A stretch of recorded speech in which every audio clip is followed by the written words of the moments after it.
Selamat pagi Bapak Ibu yang terkasih di dalam Tuhan Yesus Kristus. Shalom. Apa kabar? Sehat selalu ya atas anugerah Tuhan bagi kita semua. Senang kita bisa berjumpa kembali untuk bertemu walaupun hanya melalui virtual saja. Pada hari ini kita kembali akan mendengarkan firman Tuhan, menyanyikan pujian, dan terus kita untuk apa? Supaya menguatkan iman kita, terutama pada saat ini di mana kita terus hidup sendirian di rumah, tapi kita percaya bahwa Tuhan ada bersama dengan kita. Hari ini kita akan membahas dan mendalami mengenai murah hati. Nah, menurut Bapak Ibu, apa sih artinya murah hati itu? Murah hati yaitu bisa suka menolong tanpa pamrih. Kita menolong kepada teman kita dengan setulus hati kita. Kita tidak sombong, kita bisa menyapa kepada sesama kami. Seperti di dalam firman Tuhan, di Matius 5 ayat 7 dikatakan, berbahagialah orang yang murah hatinya, karena mereka akan memperoleh kemurahan hati. Supaya kita sebagai umatnya, kita bisa mengikuti apa yang Tuhan kehendaki di dalam kehidupan kita. Meskipun saat ini kita merasakan bahwa kita merasa kesepian, terutama pada saat pandemi begitu menakutkan, tapi kita percaya Tuhan ada bersama dengan kita. Mari Bapak Ibu sekalian, kita dengan semangat kita akan mulai persekutuan pada pagi hari ini yang akan dibawakan oleh Pendeta Yael.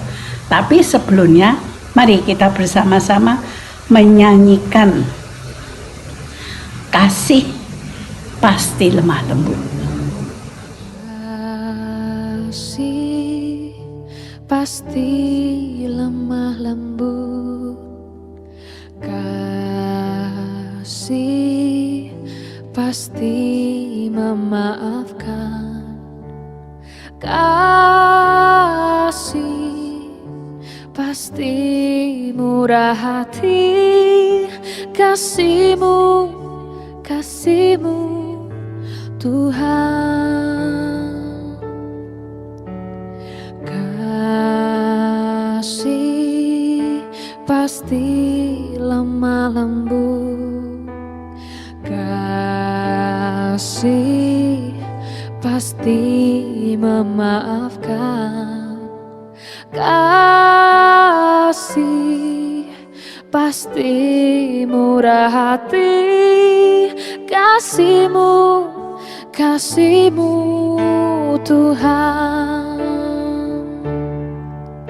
Ajarilah kami ini saling mengasihi, ajarilah kami ini saling mengampuni, ajarilah kami ini kasih-Mu ya Tuhan, kasih-Mu kudus tiada batasnya.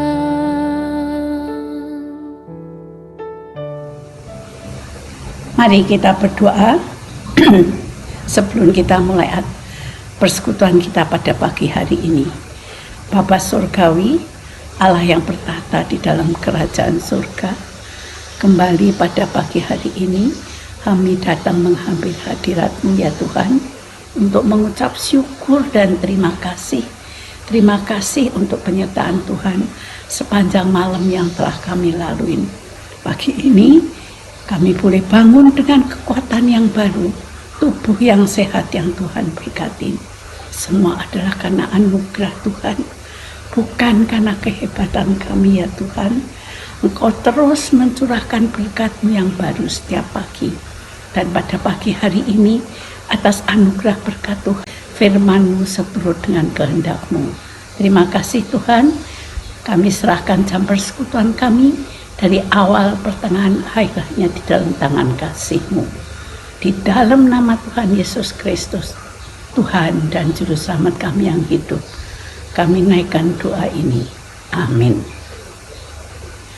Mari sebelum kita mulai persekutuan kita pada pagi hari ini, kita akan bersama-sama menyanyi PKJ 255.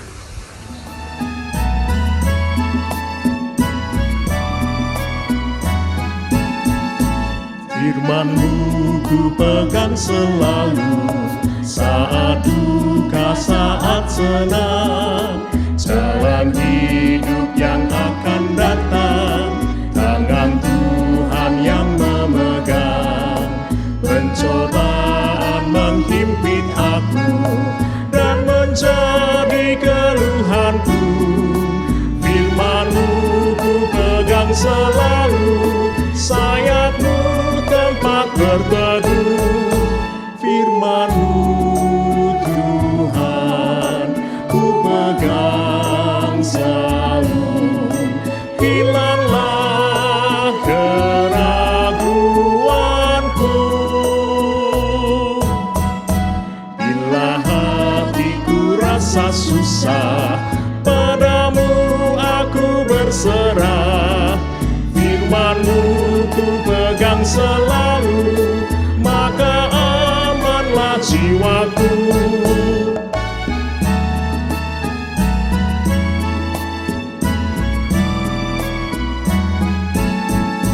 Firman-Mu ku pegang selalu, saat duka, saat senang, jalan hidup yang akan datang, tangan Tuhan yang memegang.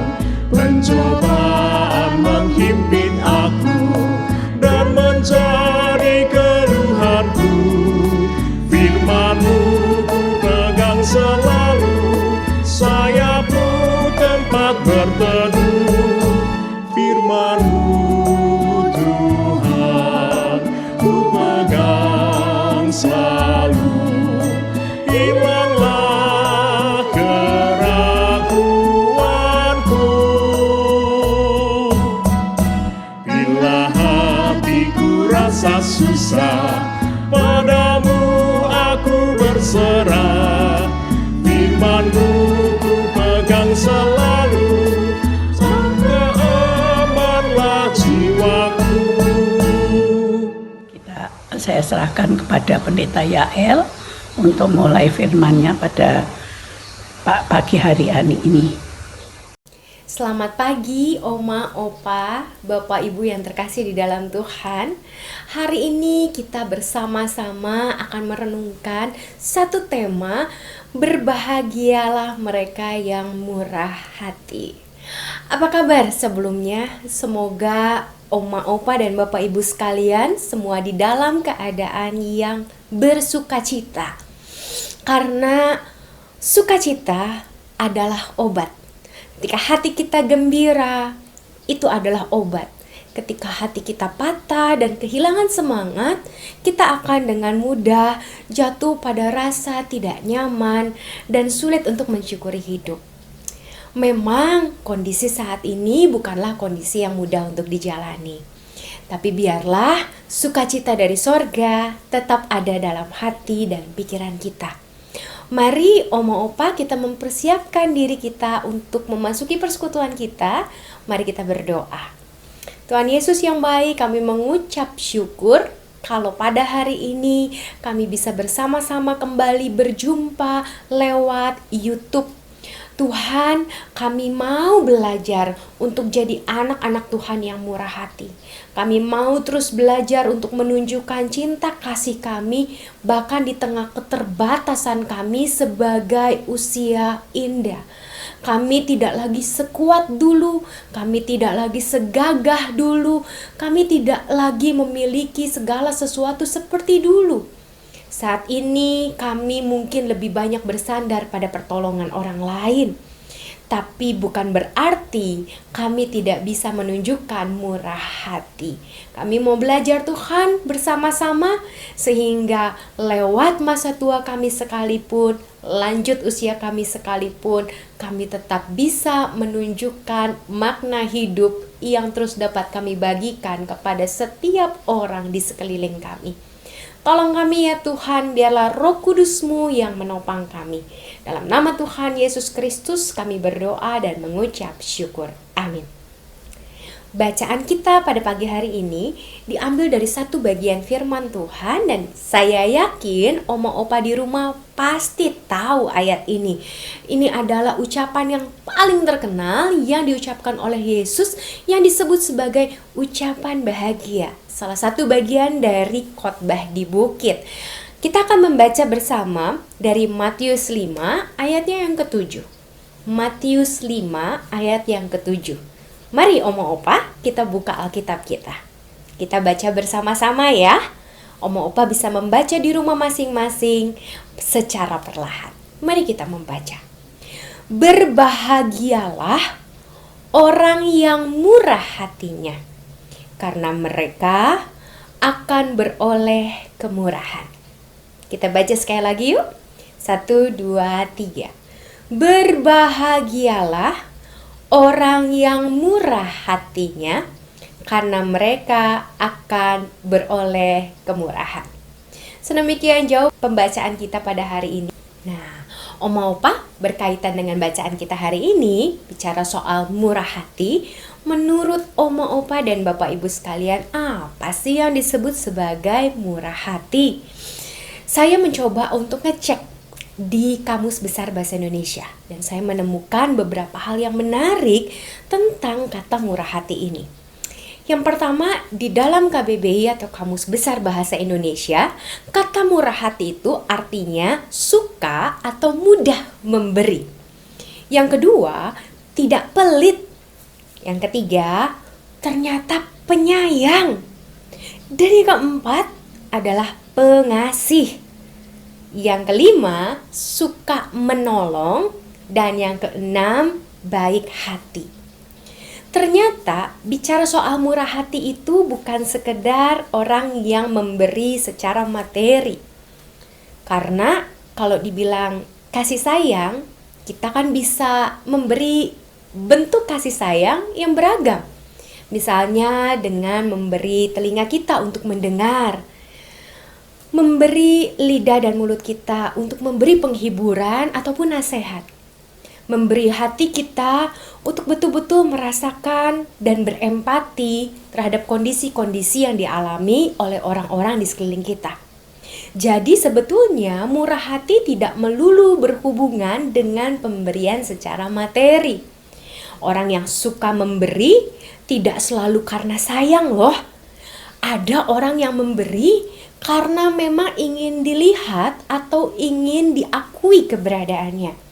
Ada juga orang yang memberi mungkin bukan karena kepedulian, tapi karena ingin mengambil hati. Dan ketika kita bicara soal murah hati ternyata berbicara soal kualitas hati. Makanya disebut murah hati. Ada kualitas hati, ada sikap hati yang ditunjukkan lewat setiap tindakan, perbuatan, juga berperkataan. Jadi bukan hanya sekedar kualitas dari pemberian itu, tapi kualitas hati kita ketika kita memberi itu. Apakah hati kita terarah kepada Tuhan? Apakah hati kita betul-betul mau membangun kehidupan orang lain lewat pemberian kita? Termasuk menjadi perpanjangan tangan Tuhan untuk memberkati orang lain di sekeliling kita. Dalam bahasa Yunaninya, murah hati menggunakan kata eleman, yang artinya menaruh belas kasihan. Menaruh belas kasihan. Dapat dikatakan bahwa murah hati sangat erat kaitannya dengan kasih itu sendiri. Karena bermurah hati dilakukan dengan beberapa kriteria. Tidak semua bentuk pemberian adalah wujud kasih. seperti yang tadi saya sempat katakan. Tidak semua pemberian adalah wujud dari kemurahan hati. Jadi, apa aja ya bentuk kemurahan hati yang bisa kita tunjukkan dan apa standarnya bila kita ini disebut sebagai orang yang murah hati?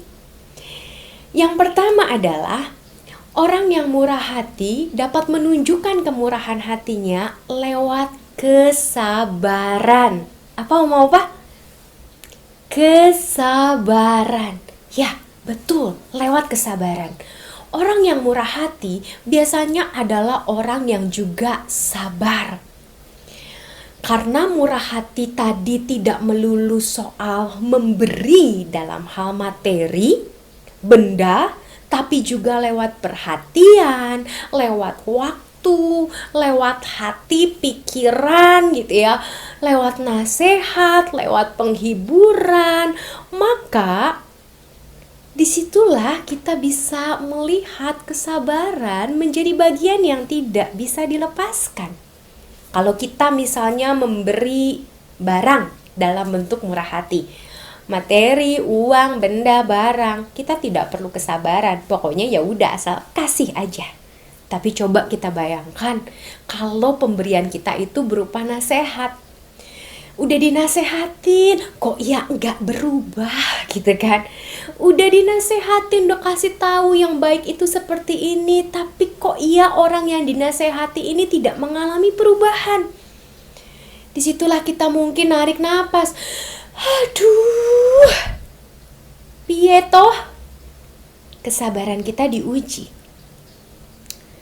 Ketika kita mendengar orang-orang di sekeliling kita mengeluh atau bercerita kepada kita sesuatu yang membuat mereka resah, tapi berceritanya berulang-ulang kali sampai kita bilang, aku udah hafal toh, udah tahu ceritamu, kamu udah kasih tahu puluhan kali. Tapi bukankah itu di situ kita membutuhkan kesabaran untuk kembali mendengar, untuk kembali merespon secara positif apa yang kita dengar. Mungkin karena saudara-saudara kita itu masih ingin mengeluarkan perasaan yang selama ini mungkin terlalu ditumpuk ataupun terlalu disimpan. Dengan mereka mengeluarkan perasaan-perasaan negatif mereka atau keresahan mereka, mereka bisa menjadi lebih lega. Tapi buat kita yang mendengar, yang mungkin udah berkali-kali, kok kamu ceritanya itu-itu terus, disitulah kita butuh kesabaran. Kemurahan hati kita ditunjukkan dengan kesabaran untuk mendengar. Dan gak langsung bilang, udah bosen, jangan cerita itu lagi. Udah bosen, cerita yang lain kenapa? Gak mudah ya Oma Opa. Tapi disitulah kemurahan hati kita diuji. Karena manusia kebanyakan tidak suka nasihat, maka salah satu bentuk kemurahan hati juga adalah dengan menyampaikan nasihat secara terus-menerus. Kadang kita bilang, kamu sekali 2 kali saya nasehatin gak mau dengar. 3 kali 4 kali saya nasehatin mumpung saya masih hidup, gak mau denger juga. Nanti saya udah mati tuh baru tahu rasa. Ada kalanya kita bilang begitu dalam hati, karena apa yang kita beritahu, apa yang kita nasehati gak pernah masuk kuping kiri, keluar kuping kiri, bahkan gak lewat kuping kanan. Namun disitulah kemurahan hati kita ditunjukkan. Ketika kita mau terus menyampaikan apa yang benar, apa yang baik untuk dilakukan oleh orang-orang di sekeliling kita. Oleh anak-anak kita, oleh cucu-cucu kita, bahkan oleh cicit-cicit kita, kalau Tuhan memberikan kepada kita kesempatan untuk melihat dan bahkan merawat dan mendidik mereka. Oma Opa tentu tidak mudah juga untuk memberikan petuah-petuah yang tepat. Ada kalanya kita memberikan petua atau nasihat, belum apa-apa, belum selesai, udah ditolak. Udah Oma gak usah ngomongin aku atau anak kita. Udah lama gak usah ngomongin, udah beda zamannya kita. Mungkin dari kita ada yang menerima respon seperti itu. Tapi disitulah kemurahan hati juga bekerja. Kita tahu kita ingin yang terbaik, bukan untuk merepotkan, bukan untuk membuat makin pusing kehidupan mereka, tapi kita ingin mewanti-wanti, mengingatkan bahwa memang hidup harus dijalani dengan seksama mungkin. Dan kemurahan hati kita bila dilandaskan oleh rasa kasih, kita tidak akan pernah bosan untuk menyampaikannya. Yang kedua, kalau tadi yang pertama dengan kesabaran. Harus terus sabar menasehati, harus terus sabar mendengar, harus terus sabar memberi pengertian yang tentunya tidak mudah. Nah, yang kedua ini adalah sikap murah hati ditunjukkan lewat kerendahan hati. Memberi dengan murah hati, memberi dari kerendahan hati. Bukan untuk menyombongkan diri, untuk mengatakan aku nih udah banyak makan asam garam, pengalamanku lebih banyak dari kamu, jadi dengerin. Nggak salah Oma Opa untuk mengatakan bahwa asam garam yang kita miliki lebih banyak daripada generasi di bawah kita, karena itu betul sekali. Tapi biasanya kalau kita mengucapkan seperti itu, kita lupa bahwa setiap orang juga punya asam garam tersendiri.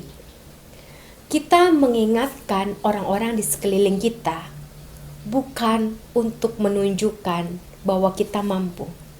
Kita mengingatkan orang-orang di sekeliling kita, termasuk anak cucu kita, untuk mengingatkan mereka bahwa Tuhan mampu. Kita bisa melewati masa-masa sulit dalam hidup kita lewat zaman yang berbeda, bukan karena kuat kuasa kita, tapi karena Tuhan. Jadi ketika kita mengingatkan mereka, kita mengingatkan dalam kerangka membawa mereka pada jalan Tuhan, pada firman Tuhan, dan pada kehendak Tuhan. Disitulah kerendahan hati kita diuji. Karena kita pasti punya banyak sekali pengalaman. Kita pasti punya banyak memori jatuh bangun, berhasil ataupun gagal sepanjang hidup kita yang bisa kita bagikan sebagai sebuah pembelajaran.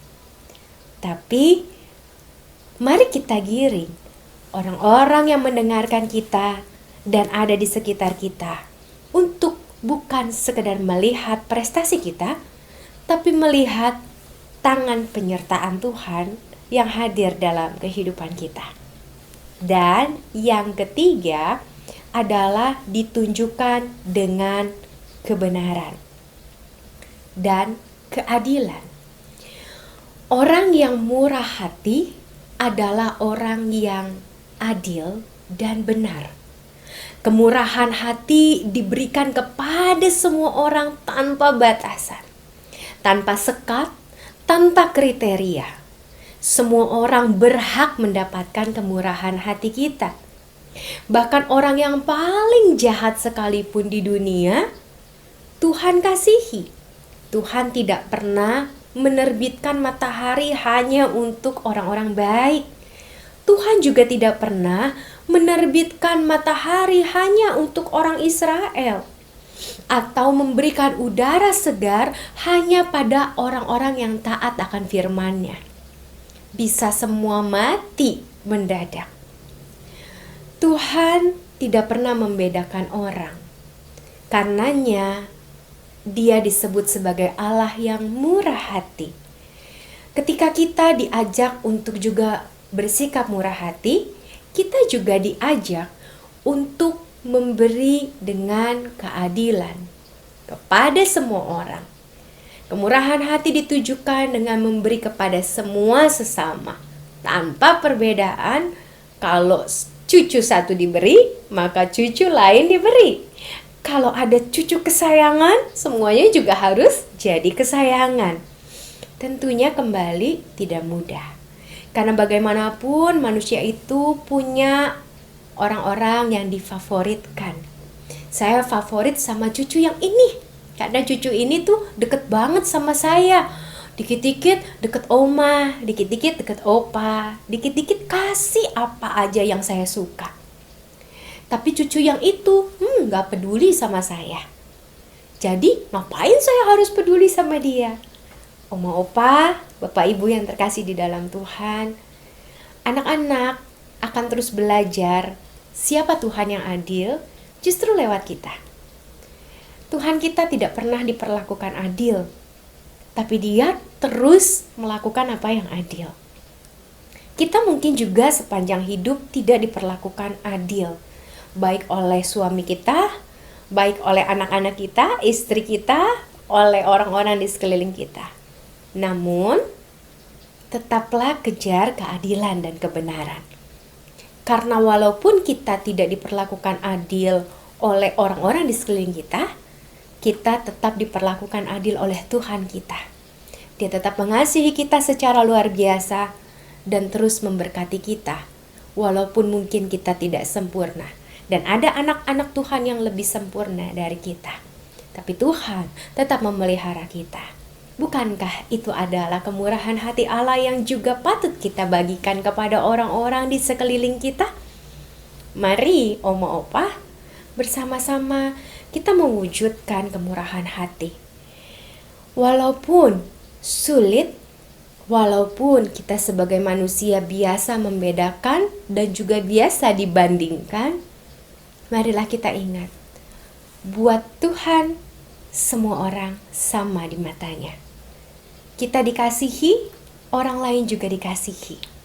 Jadi, mari kita tunjukkan kemurahan Allah lewat kesabaran, lewat memberi dengan kerendahan hati, dan juga dengan keadilan dan kebenaran. Itulah kemurahan hati yang Tuhan inginkan. Dan kemurahan hati sesungguhnya hanya bisa dilihat oleh Tuhan, bukan oleh manusia. Manusia melihat rupa, manusia melihat apa yang di luar, tapi Tuhan melihat kedalaman hati kita. Jadi yang bisa menilai kemurahan hati kita sesungguhnya hanyalah Tuhan dan bukan manusia. Mari kita menunjukkan bahwa kita adalah orang-orang yang murah hati di mata Tuhan. Selamat menunjukkan kemurahan hati dan hidup di dalam kemurahan Tuhan. Tuhan Yesus memberkati. Selamat pagi. Mari Oma Opa, kita berdoa. Tuhan, kami mengucap syukur karena kami punya Allah yang begitu murah hati dalam kehidupan kami. Tuhan menopang kami sampai masa tua kami dan tidak pernah meninggalkan kami. Engkau terus bermurah hati kepada kami lewat orang-orang di sekeliling kami. Lewat anak kami, lewat pasangan kami, lewat mantu kami, lewat cucu kami, bahkan lewat cicit kami. Kami mengucap syukur Tuhan untuk pemeliharaan Tuhan yang luar biasa yang kami rasakan. Bahkan di tengah pandemi yang begitu panjang. Tuhan, biarlah Engkau memberikan kepada kami kesehatan. Buat setiap kami yang berjuang di dalam sakit penyakit, di dalam kelemahan tubuh karena usia yang semakin bertambah. Tuhan, biarlah Engkau yang memberikan kepada kami kekuatan, memberikan kepada kami pengharapan, dan selalu memberikan kepada kami penghiburan. Karena tidak ada penghiburan yang sejati di luar Tuhan. Maka biarlah Engkau sendiri yang menjadi sahabat bagi kami di dalam setiap susah payah dan lara kami. Tuhan, hari ini kami berdoa secara khusus Tuhan untuk saudara-saudara kami juga yang berjuang di tengah COVID-19. Beberapa dari kami sakit karena virus ini. Tuhan yang bantu kami untuk bisa pulih. Berikan kepada kami kekuatan Tuhan, sehingga tubuh kami dapat pulih dengan sempurna. Dan biarlah kami terus dapat melihat kebaikan Tuhan, bahkan di tengah sakit dan ketidaknyamanan ini. Kami berdoa juga Tuhan untuk saudara-saudara kami yang berulang tahun, untuk Bapak Budi Kosasi pada tanggal 26 Juni, untuk Ibu Eli Cenhar pada tanggal 28 Juni, Dan untuk Pendeta Roni pada tanggal 1 Juli. Kami mengucap syukur untuk pertambahan usia yang Tuhan berikan kepada saudara dan saudari kami ini. Berkati mereka Tuhan dengan iman yang semakin kuat, dengan pengharapan yang semakin teguh, dan dengan kasih yang semakin besar. Kiranya Tuhan yang memberikan kepada sahabat-sahabat kami ini pertolongan. Engkau yang memberikan kepada sahabat-sahabat kami ini penguatan, sehingga di dalam usia yang baru mereka terus menjadi berkat. Terima kasih Tuhan Yesus, kiranya Engkau yang terus menyertai kehidupan kami, memberikan kepada kami Roh-Mu untuk menopang hidup kami, sehingga jalan kami terus menjadi jalan yang terang benderang oleh kebenaran firman Tuhan, oleh cinta kasih-Mu yang tidak berkesudahan. Terima kasih Bapa, di dalam nama Tuhan Yesus Kristus, Tuhan dan penolong kami yang hidup, kami berdoa dan mengucap syukur.